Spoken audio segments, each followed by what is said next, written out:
శ్రీ అన్నపూర్ణ పార్వతీ సమేత ఉమా సోమేశ్వర జనార్దన స్వామి వార్ల దేవస్థానం పంచారామ క్షేత్రం సోమారామం చంద్రప్రతిష్ఠ ప్రధాన అర్చక స్వామి చెరుకూరు రామకృష్ణ శర్మ. ఈరోజు మహాశివరాత్రి మహాపర్వదినం పుణ్యకాలం సందర్భంగా ప్రాతకాలంగా స్వామివారికి 2 గంటల నుండి స్వామికి విశేష అభిషేకంతో ప్రారంభమైంది. అలాగే తర్వాత భక్తులకు విశేష అభిషేకంతో దర్శనాలు ప్రారంభమయ్యాయి.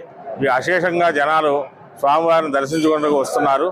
అలాగే ఈరోజు సాయంకాలం ప్రదోషకాలంలో స్వామివారికి ఏకాదశి రుద్రాభిషేకము, అలాగే జగజ్యోతి అఖండ దీపారాధన కార్యక్రమాలు జరుగుతాయి.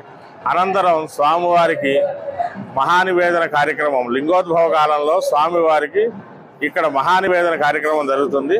అలాగే తదనంతరం స్వామివారికి గ్రామోత్సవము, అలాగే తిరిగి వచ్చిన తర్వాత స్వామివారికి నిత్య కళ్యాణోత్సవం, శివరాత్రి కళ్యాణోత్సవం ఆ రోజు జరుగుతుంది. తెల్లవారుజామున 5 గంటలకు ఇత్యాది కార్యక్రమాలు భక్తులందరూ దర్శించుకుని స్వామివారిని దర్శనం చేసుకుని స్వామివారి అనుగ్రహానికి పాత్రలు కావాల్సిందిగా కోరుచున్నాను.